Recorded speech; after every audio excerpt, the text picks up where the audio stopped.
Chapter 4. Meeting Emma. There are two great days in a person's life, the day we are born and the day we discover why. William Barclay. I barely slept that night. I tossed and turned. So much was going through my head and body. I remember sitting there with a cup of tea and then having to put it down because I was just shaking so much. Breathe in, breathe out, pant, yes you know, the exercises you were taught at the antenatal classes, keep breathing slowly. I wasn't sure if this was going to work, but I had to try something to calm my nerves. It then occurred to me that today would be the last day I would feel her moving within me. I pulled my top up and looked at my belly, trying to picture what she looked like. Then I found myself talking to her and telling her that I was so excited to meet her and hold her in my arms. I told her that as a first-time mum, it was such an amazing moment to feel the first kicks of life within me, and that I would miss the feeling of her wriggling around inside my body. I told her that I would not be awake to welcome her into the world. However, she was not to feel afraid because she was going to have the right people looking after her, and that her daddy and I couldn't wait to meet her or hold her. We had so much love to give her, we would love her no matter what. With that, I received a boot from my wee girl. It was such a kick. If I had not been looking at my belly, I would have missed the outline of her foot where it connected to my flesh. I could have sworn I could have reached down and grabbed it. To this day, a feeling of warmth rises within my body when I think of that moment. It was as if she knew exactly what was about to happen. Sunday lunchtime. The clock was ticking. Not long now and our wee girl would be born. Excitement was now passing and fear was starting to kick in. Fear of the unknown. The nurse gave me a gown to change into. The doctor would soon be coming in to see me and the anaesthetist had just gone through all the formalities. In less than an hour I was being wheeled into theatre. Neil was asked if he wanted to come in but chose to wait in one of the side rooms. My anxiety was beginning to rise within me. And when I entered into the theatre room, all I can say is that I was glad I was lying down. I don't know why, but I was only expecting maybe 3 or 4 people in the theatre room. However, the room was filled with people, the doctor attending, the anaesthetist, nurses and a few students. Boy, did I get a surprise. It was crowded. I was not expecting that. There had to be about 15 people in the room. I had been asked by the doctor carrying out the C-section if I would consent to having some students present for training purposes. Sure, I agreed, but thought that meant maybe 2 or 3 students. You could feel the energy in the room. There was tension, excitement and whispering going on.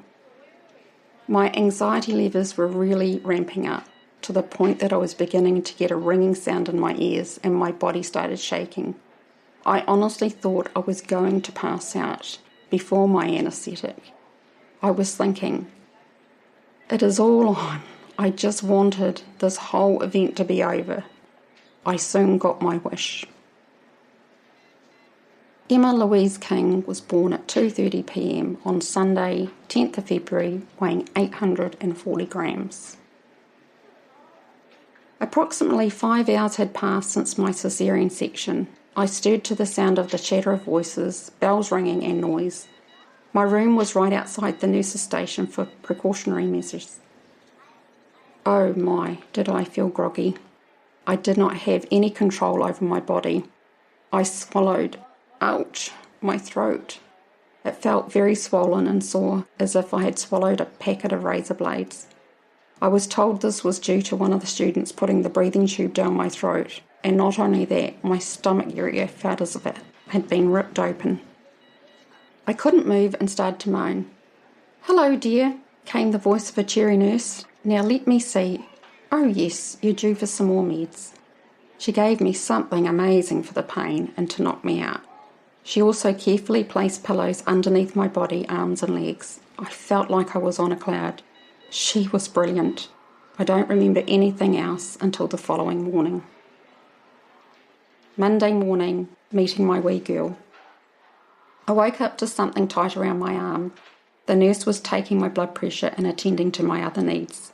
She asked me about my pain level and said that once I had something to eat and the doctor had seen me on his rounds, they would take me up to Niku to see my daughter. What an exciting day, she said. At 10:30 a.m. we headed up. I was finally going to meet our Emma. It felt strange that so many others had met her before me. There she was, lying in her tiny incubator. She was like a miniature doll with a pink hat on. To me, she looked perfect. She did have wires stuck all over her wee body to monitor her heart rate and oxygen saturation readings. But what caused me to feel alarmed and concerned was the pinprick spots all over her. I just sat there and just stared at her. I couldn't speak. Whoa. Emma was awake, lying there, gently moving her legs and arms. I don't remember exactly how long I sat there without saying anything. I just soaked her up. It might have been 5 minutes. It could have been 15 minutes. I was just feeling quite overwhelmed, ecstatic that only a few hours ago she was moving within me. A beautiful Canadian nurse named Roz was looking after her. "Hello, Mum," she said. "Wow, just look at her. Once I've finished doing my observations, how about we get her out and have a skin-to-skin cuddle?" This was known as the kangaroo cuddle. I open my shirt and she lies face down with her chest on my chest. "Really?" I said. Of course I wanted to, but she looked so fragile. Sensing my hesitation, Roz assured me, "Even babies this size are stronger than you think. It's important for both mum and baby to bond." As Roz unclipped the side of the incubator, the most extraordinary thing happened. I opened my mouth and said, "Hello, my darling Emma," and her arms and legs went crazy. It was as if she was in an aerobics class. No wonder I used to feel some strong kicks. Roz laughed. "You know your mama's voice, don't you?" Wow, what a moment. I will never forget it. Roz then proceeded to pick up my beautiful girl, ever so gently, and placed her chest on my chest. It was a beautiful sensation. As I was talking, her little fingers were moving, and I could even feel her wee nails scratch against my skin. She kept lifting her head up in response to my voice. I will never forget that day, or the feeling of the warmth of her wee body against mine. After having a short cuddle, I was wheeled back to the ward. I felt quite emotional. I needed to ring Bev. I asked the nurse if I could use the phone. These were the days before cell phones. At this stage of my life, I had an estranged relationship with my parents, and I needed to share my excitement and concerns with someone. Bev gave me such calmness and was so down to earth. She was the first of our friends to be introduced to our wee girl.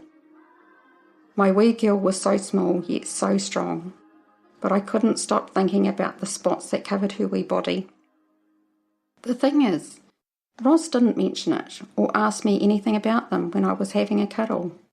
Why, I thought? It wasn't as if they weren't obvious. Those small spots made me think of one thing. The virus I had when I had missed my first period. But who was I? I was just the mama, not a doctor. Roz never mentioned anything about them. Maybe I was worrying about nothing. But my gut was telling me something else. I didn't think it was normal. So what could they possibly be? It was about 2 hours later, after returning to the ward, that I asked the nurse on duty if I could go back up to Niku to see Emma. "Of course you can, dear, but don't go tiring yourself out now." She arranged for an orderly to take me up again. "Back again?" Roz said. "Yes," I replied. "I just want to look at her in the incubator. I just can't believe she's mine." That was the truth. But I was also building up the courage to ask Roz what the spots were, except my lips wouldn't work. I opened my mouth, and it was as if I had no voice. It couldn't be, I kept saying to myself. Surely not. "She has the measles," the voice inside my head was going. "Just say something." No, it can't be. Stop it, Wendy. Stop overthinking everything.